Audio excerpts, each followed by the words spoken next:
Tanong lang ho Nagsorry si Senator Erwin Tulfo sa Cayetano Block kasunod ng pagbabanta niyang ipaa-aresto sila. Giit ng senador. Nadala lang siya ng damdamin sa mga nangyayari. Narito ang frontline report. Pagpapaaresto, pagkukwelyo at pagbitbit kay Senator Alan Peter Cayetano at iba pang senador. Yung lahat. Ayan, ang barikada nakahanda na. Magpapaka-technical ako ng konti. Ang definisyon ng majority sa Kamara man o sa Senado, bumoto ka sa nanalong Senate President. Ang definisyon ng minority, bumoto ka sa natalong Senate President. So kung Yes. Good morning mga kasama. Nandito na naman tayo si Kuya Goods nagbabalik. At syempre kung di ka pa nakasubscribe, pasubscribe na lang po at hit mo na rin yung bell para lagi kang updated sa ating mga video. Sabi na Oo, mangyayari ulit yung pagsosorry Comedy yan nangyayari ngayon. Tila baga, nakita niya siguro na may pumalag at meron talagang pupunta sa Senado ngayong araw. Naulit-ulit yung pagsasorry. Ano yan, Kuya Goods? Baka naman nabalitaan nyo na. Si Mr. Ben Dalo, nag-sorry na ho. Kala niya kasi ganun lang kasing kasimple yung mga binabanggit niya. Pag ikaw nga, di ba, sabi ko, pag ikaw ba'y senador, dapat yung mga pronouncement at yung delivery ng words mo, titimbangin mo, babalansin mo, ipipilter mo bago mo sabihin at bago mo ilabas. Ang galit, andyan lang yan. Lagi na lang sinasabi na dala sa bugso. Di inom ko kayo ng pangpakalma sa high blood. Baka na high blood ho kayo. Kasi dito, pasadahan natin yung mga video ngayong umaga. Kagabi pa ito Actually, kagabi pa. Yung paghingi ng sorry. Yung pagbabanta, ayon sa balita. Hindi naman kasi maganda yung magbibitiw kayo ng mga salita na meron hong masasaktan at lalong-lalo na yung mga masasaktan na yon ay minamahal ng milyon-milyong Pilipino. Paano na tayo niyan? Nakaka-strike to na kayo sa pagsosorry. Diba? Hindi naman ho kami galit. Naiinis lang kami doon sa mga pananalita na hindi naman dapat hindi naman dapat bigkasin, sabihin sa mga kasamang senador. Ito ay isang patunay lang na yung pag-uugali.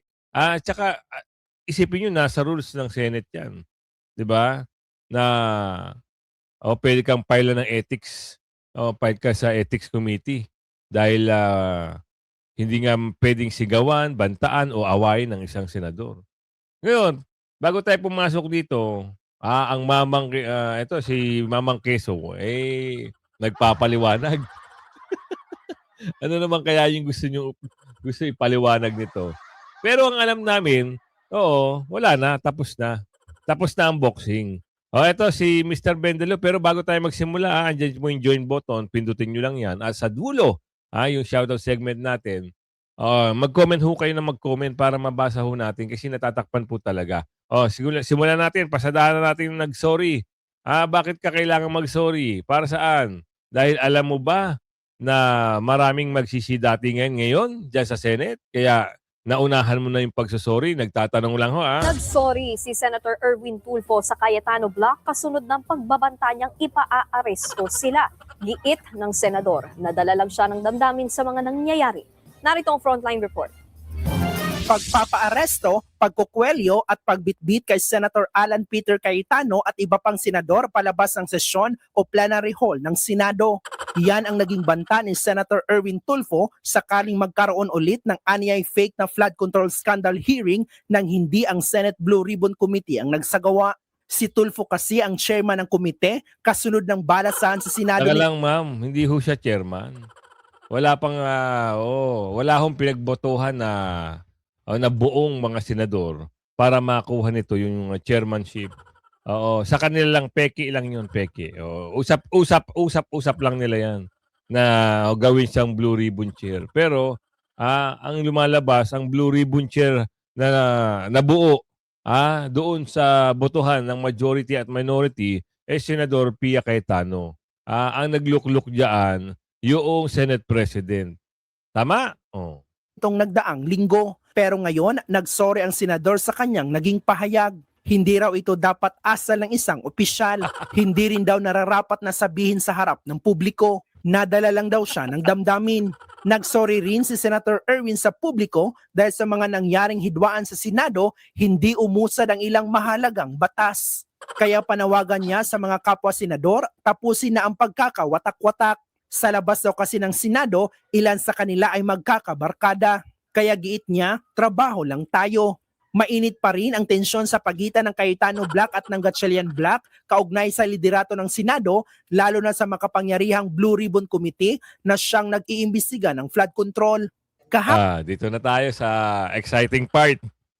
Ganun pa man, kung halimbawa nag-sorry, hindi naman tatanggihan yan na mababait na senador.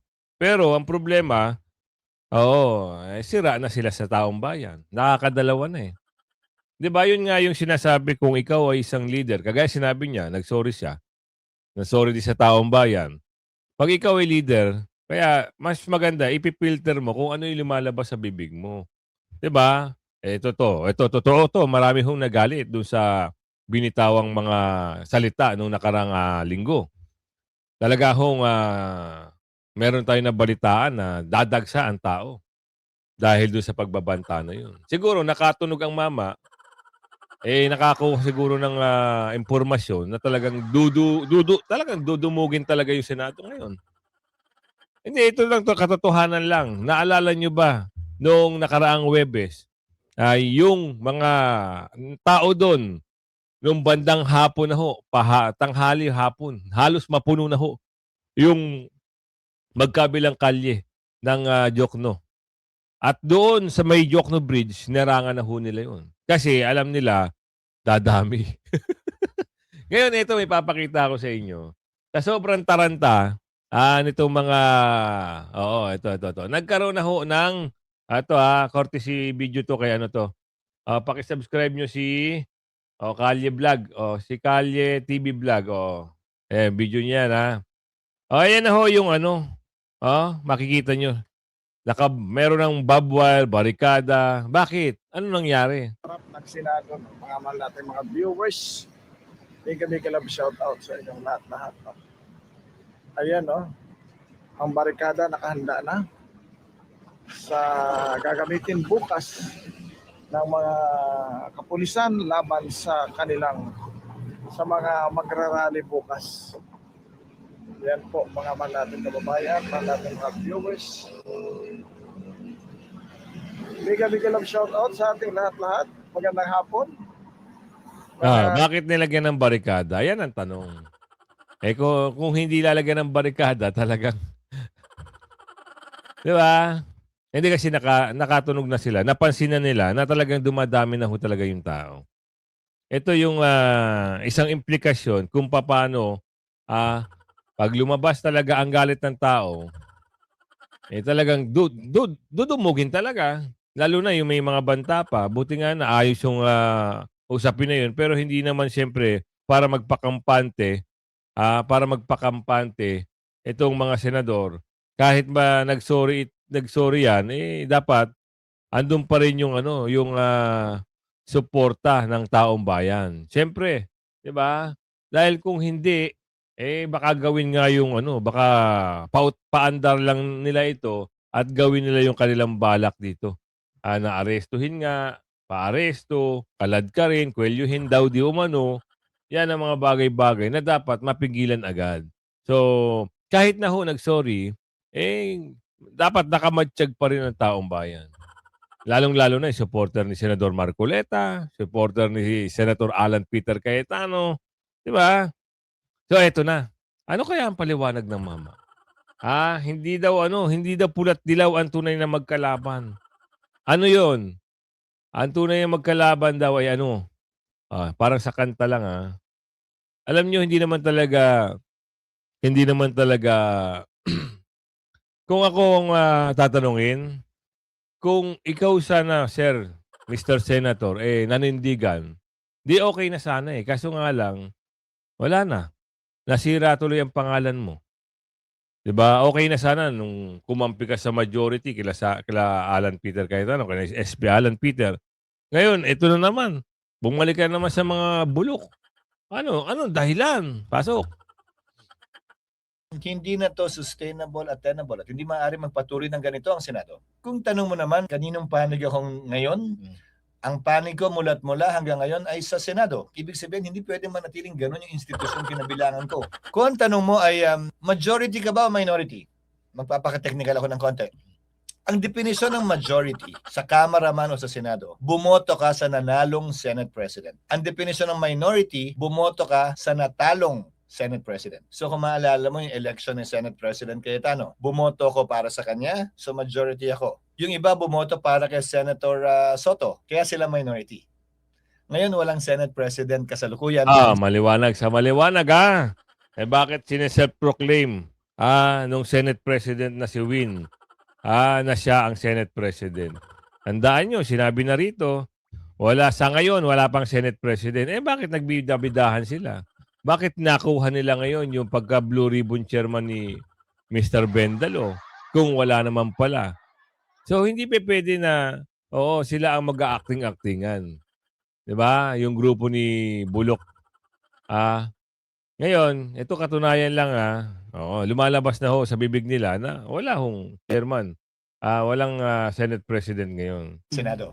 So, acting lamang si Senator Win Gatchalian at Senate President Pro Tem lamang siya. Pero dagdag ko, hindi porkit majority ka, kakampi ka ng administrasyon. Hindi porkit minority ka, kakampi ka ng oposisyon. Hindi porkit majority ka, iisa lamang ang boto nyo. Bigyan ko kayo ng isang halimbawa. Nung Senate President ako, syempre kakampi ko ng mga nasa majority na bumoto sa akin. Nung in-archive ko yung impeachment ni VP Sara last year, yung boto hindi sumunod sa majority-minority. Tulad ng iba. Wala. Ganun talaga. Oo, dahil ayaw din namin ma-impeach si VP Sara noon. So ngayon, kung magagawan pa ng paraan na ibasura nyo agad yung impeachment kasi nalalapit na ho, pasok na ho ang ngayon ikalawang linggo na ho ng June.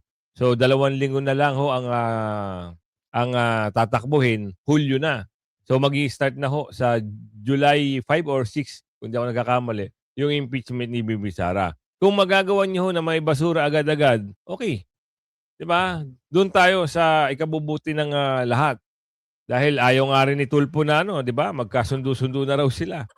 Wag na sila mag-away-away, wag na magbangayan. Sabi sa unang video, 'di ba?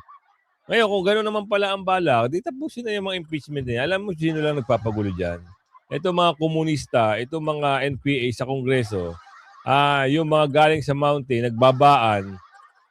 Oo, ang hirap nung panahon ng matandang Koyma, lahat ng NPA pinapahuli, pinapa-aresto. Ngayon, yung panahon ng anak, ito si Pangulo yung mga NPA dyan nagtatrabaho sa Kamara.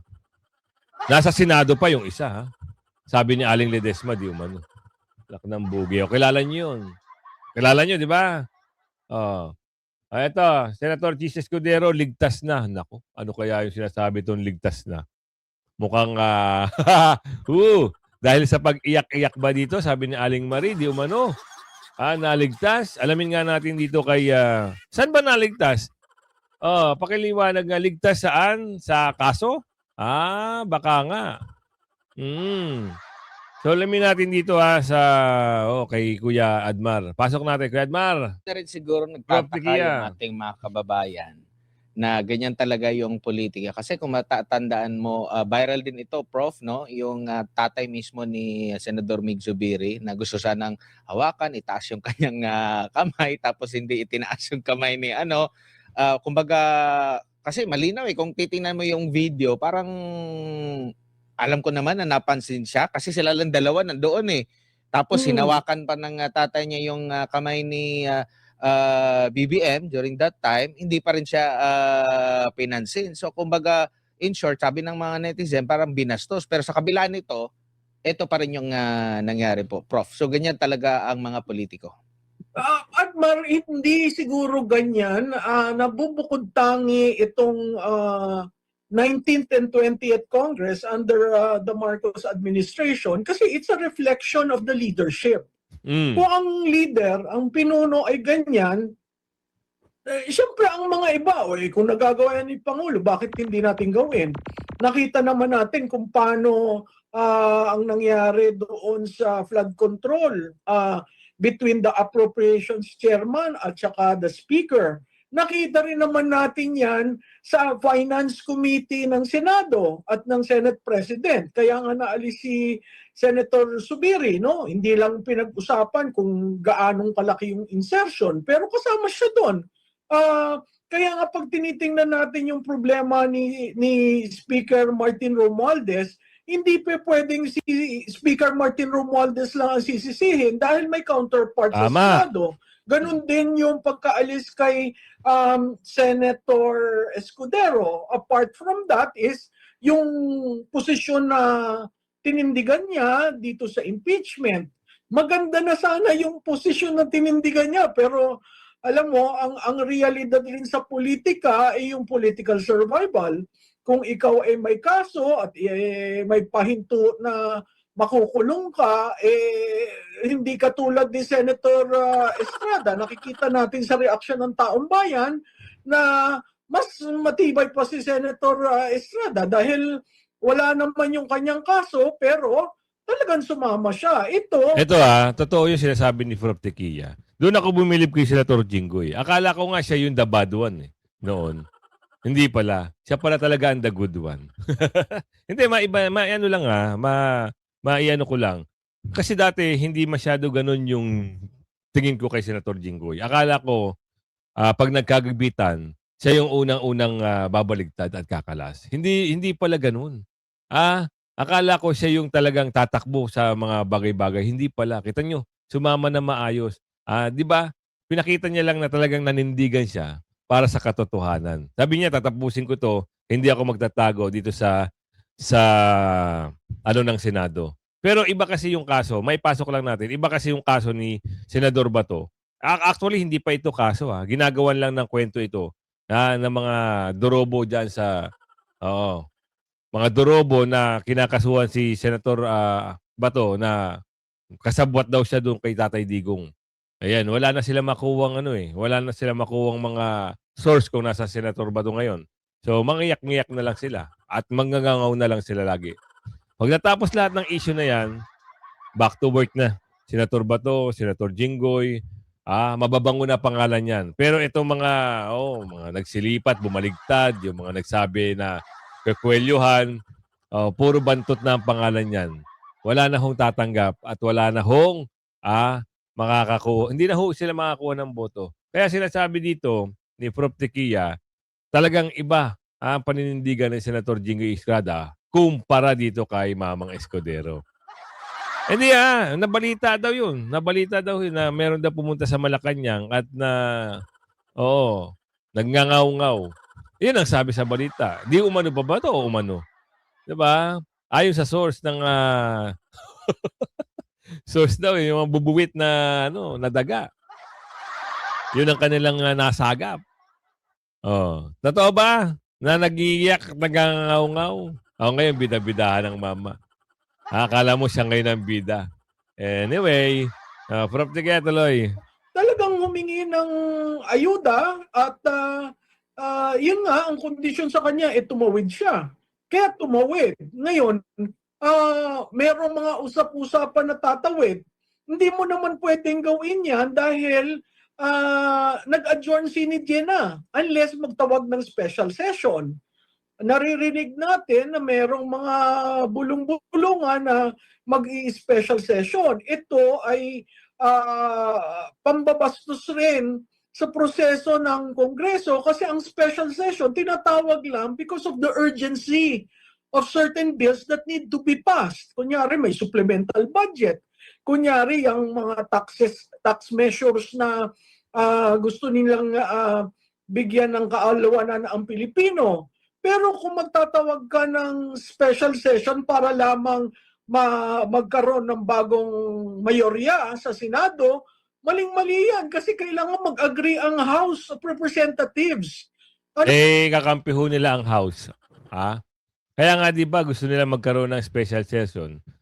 Sino naman nagpanukalan yan? Ibinibida na naman ni Ander yan . Yung kanyang tagapagsalita, binibida yan ganyan, special session. tutulong daw ang Malacanang para magkaroon ng special session itong Senado. O wag niyong gagawin yan. O wag niyong gagawin yan. Magagalit ang taong bayan. Sumunod kayo sa rules ng Senado. Ito mga bagay-bagay na to, alam nyo, meron mga nagkukumpas dyan. Talagang pilit nilang ililihis ang usapin sa flood control. Hindi nyo na kaya ilihis yan. Kasi hinahanap na ho ng taong bayan yan kung sino ang pinaka-mastermind. Ngayon, paglabas ni Saldico, baka mamaya bukas sa mga kalawa, isipin natin, siya ho ang talagang magbibigay linaw. Meron nagsasabi yan, Kuya Gus, hindi pa ba sapat ang 18 Marines? Opo, sapat ang 18 Marines. Pero mas maganda, mismong sa bibig ni Saldico, harap-harapan via Zoom, magsabi siya kung sino yung mastermind. Diba? Oo. Tuloy, impeachment trial versus BP Sara, matutuloy kahit 12 senador ang dumating? Sino nagsabi nito? Ito naman talaga si Boy Tulog. Ang dami mong chismis paano matutuloy? Kahit 12 lang ang dumating? Paano kayo makakuha ng 16 na boto? Unggoy ka pala eh. Yung session matutuloy. Pero yung conviction wala. Ikaw talaga Boy Tulog Wala kang ginawa sa Senado kundi matulog na matulog Ito lang Kaya nag-iingay itong mga ito, meron hong posibilidad na tumakbo na naman ito si Boy Tulog, si Boy Laway. Yan. Alam niyo naman kung ano yung mga kulay niyan. Ano yan? Yung mga kain suka. Sila yon. Si dating Senate President Franklin Drilon nasa via linya na. Zoom. So, kung kayo po ay naka-Facebook, makikita rin po ninyo si Senator Drilon. Good morning po sa inyo, sir. Hi, Ninfa. Good morning. Magandang umaga po. Good morning, sir. Kasama din po natin si Isa. Good morning po. Hi, Opo. Tita. Good morning. Sir, dun po sa situation sa Senado, ano pa rin hanggang ngayon ay pinagtatalunan pa rin kung legal o hindi legal yung pong panunungkulan ni Senator Gatchalian bilang acting Senate President. Doon muna tayo mag-umpisa, sir. Kayo po, ano ang inyong stand dito? Liwanagin natin na ang basihan ng numero sa Senado para magkaroon ng quorum ay na-decide na yan sa Supreme Court. Doon sa dalawang kaso, yung People versus Baceda noong 2000 at Trillanes versus Pimentel noong 2008 at sa Senado noong 2015 nung ako po Pangulo ng Senado. Ano po ang reglamento? Ang bilang ng number of senators for purposes of determining the quorum ay yung mga available senator. Ang ibig sabihin kung ilan ang dito sa bansa at ilan ang pwedeng makadalo sa sesyon. Bakit ganon? Dahilan sa yan sabi ng Supreme Court, ang bilangin ay yung mga senador na nasa authority, nasa ilalim ng Senado for purposes of coercing their attendance. Ang ibig sabihin, nasa ating regulasyon sa Senado, pwede pong hulihin or kunin ang isang senador para mapilit na mag-attend ng sesyon. At dahil po sa coercive power ng Senado, siya po ang ang senador ay bibilangin for purposes of determining a quorum. Ngunit kung ang senador ay nasa labas ng bansa o na-detain, wala pong kapangyarihan ng Senado na pilitin na dalhin ang senador sa session hall at bilangin for purposes of quorum. Kaya nga, ito naman si Senador Drilon Kaya nga may motion si Senador Marcoleta na pwede na sana online. Bakit ayaw payagan? Kasi kung gusto, maraming paraan. Pag ayaw, talagang damakmak na dahilan yan. Oo. Ay panahon na ho ni kopong-kopong pa yung mga na-experience nyo. Ngayon, teki-teki na ho tayo. Nasa new generation technology na tayo. Mga ibang klase na. Diba? Via Zoom, via WhatsApp, via Viber. Doon pwede bumoto. Pansinin nyo si Senador Jinggoy, di ba? Noong nag-hearing sila, via Zoom naman Ay, ikaw naman talaga, Ngayon, yung usapin na quorum na yan, quorum. Di ba? Pwede. Nasa kanila ang bilang. Wala yung mga wala yung mga matitinong senador umabsent. Oo, ngayon nagawa nila ng kwento. 'Di ba? Ang lumabas nito, oo, naggawa-gawa sila ng botohan na sila na yung bagong liderato diyan sa Senado. Hindi ho katanggap-tanggap 'yun. Dahil lang naaayon sa batas, kailangan bumoto yung 24 o buong mga senador para makakuha at makakuha ng 13 bilang o higit pa dito sa bagong magiging leadership ng Senado. Eh, ang problema, wala eh. Minadali nila eh. Gusto nila silang humawak eh. Tapos nagyabang-yabang pa. Ayan, na back to you. Nag-sorry. Sorry yung mama. Oh, ito pa, isa pang mayabang ito, nagdala ng maleta, ang laman, wig, at ano ba to, mangga. Sino pinatatamaan itong Ilong Ranger na ito? Diba? Oh, pasok. Para tapusin na po yung kasinungalingan sa maleta, meron po tayong dalang maleta ngayong araw po. Ano yan, joke? Hindi ko lahat ng maleta may pera, Ayan, oh, baka dyan nilagay nga yung, yung kaperahan. Diba? mga kaibigan. Yung iba po, may mangga at peluka. The House and the House Joke yan? Prosecution Panel will not be deterred. Oh, Hindi ho joke kami daw siya, nagjo-joke. Magpapapigil Pero sa yung mga kasinungalingan. yung sinasabi ng 18 Marines, hindi ho yung joke Sa ngayon nakakapag-joke pa kayo, pero sa baka ipatawag kayo sa Blue Ribbon, hindi ho kayo makakapag-joke diyon. Tsaka tandaan nyo, yung amo nyo, na-hot seat na. Hindi na ho kayong kaya pagtanggol ng amo nyo. Kapag ang amo nyo ay umamin na, dahil nagkakaroon na sila ng banggaan ng magpinsan, magsanpit, pag yung amo nyo ay umamin na, tapos na ang karera nyo. Bukayo na kayo ngayon. Nagjo-joke ang mama, meron daw dalang piluka at meron daladalang mangga. Sino may pinapawarian niya dito, di umano, kilala nyo naman si Mangga, kung sino naman si Mangga, yan ay si ate, yung si piluka, yan ay si senador, alam nyo na yon. Pero, hindi maganda na magpapatawa ka, dadaanin mo sa joke, sasabihin mo mangga at piluka. Ang pinag-uusapan dito yung mali-malita. Sino ba ang nagbulgar niyan? Mali-malita na yan. Tandaan nyo hindi liligtas ang pangalan nyo dito. Kailangan maimbestigahan kayo kasi lumalabas sa hearing, pangalan nyo kasama. Diba? Tulfo calls out Marcoleta over ad hominem remarks. Wag na natin pag-usapan to. Ito yung mga bagay-bagay na dapat pag sinabi mo, pangatawanan mo. Ngayon, problema, eto na. Nagkakaroon na ho ng pag-sorry. Mihingi na ho ng sorry si Mr. Ben. Si Mr. Bendalo. Ano yung, hindi nakakahiya na naman, di ba? Nakakahiya na naman. Kasi, ang tapang-tapang mo nagsalita nun. Tapos bigla mong pagdating ng isang araw, 2 araw, bigla mong babawiin at magsasorry ka, natural lang naman, okay lang naman mag-sorry. Kaso nga lang, siyempre, yung believe sa'yo ng mga supporter mo, mawawala. Ano sasabihin sa'yo? Diba? Mangaw-ngaw ka lang pala. Yun ang sasabihin sa'yo. Actually, meron na ho mga video na lumalabas. Talagang, ibang klase na ho yung simpatya ng mga tao patungkol dito sa Coqueliohan. Meron na ho talagang lumalabas at lalabas para suportahan ang kanilang mga senador at para sa transparency at sa totoong naglilingkod ng bayan. Suporta ng tao, suporta natin, suporta ng mga Pilipino at milyon-milyong Pilipino, susuportahan kung sino yung sinabihan na Coqueliohan.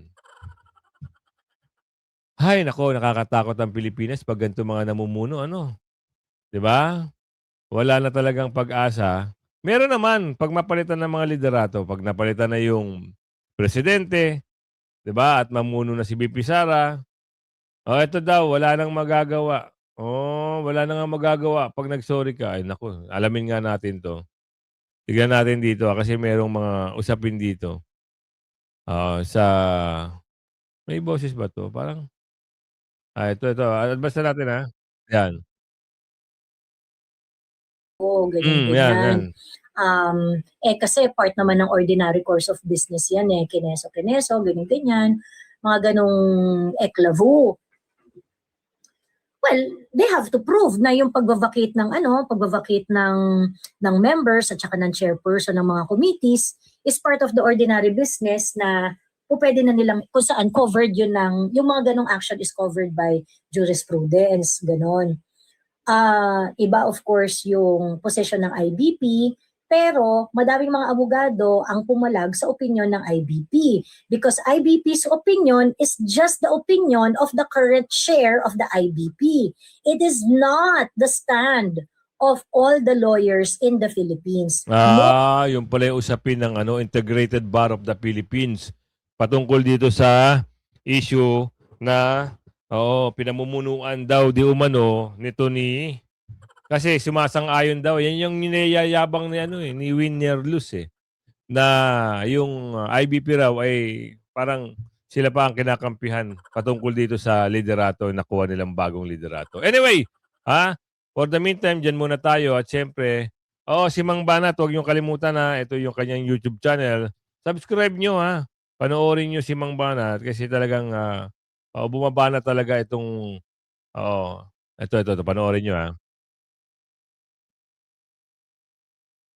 Yan. At kung hindi dahil sa kanila, hindi natin malalaman ang mga taong damay pala dito, malalaking tao. Paano kami maniniwala sa inyo dyan sa Blue Ribbon Committee ni Erwin Tulfo kung isa siya sa mga idinadawit ng 18 Marines? di ba?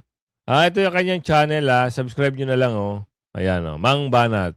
Ayan, kung mabot ka sa ating video na yan, ako ho'y maglalambing, like and share, at syempre, yung shoutout segment natin. Shoutout tayo. Maraming magpapa-shoutout ngayon.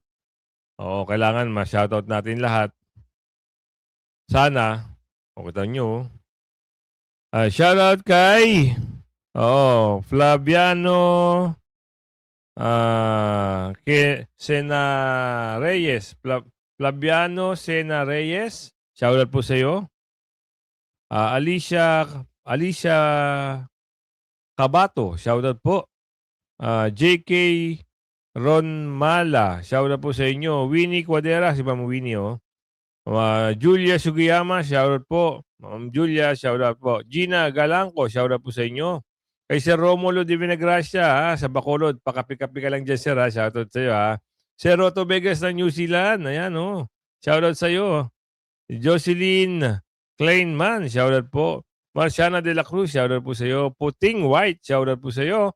Violeta Ventura, shoutout po. Merlita Plago, shoutout po sa iyo. Mon Silva, shoutout po. Gina San Juan, shoutout po.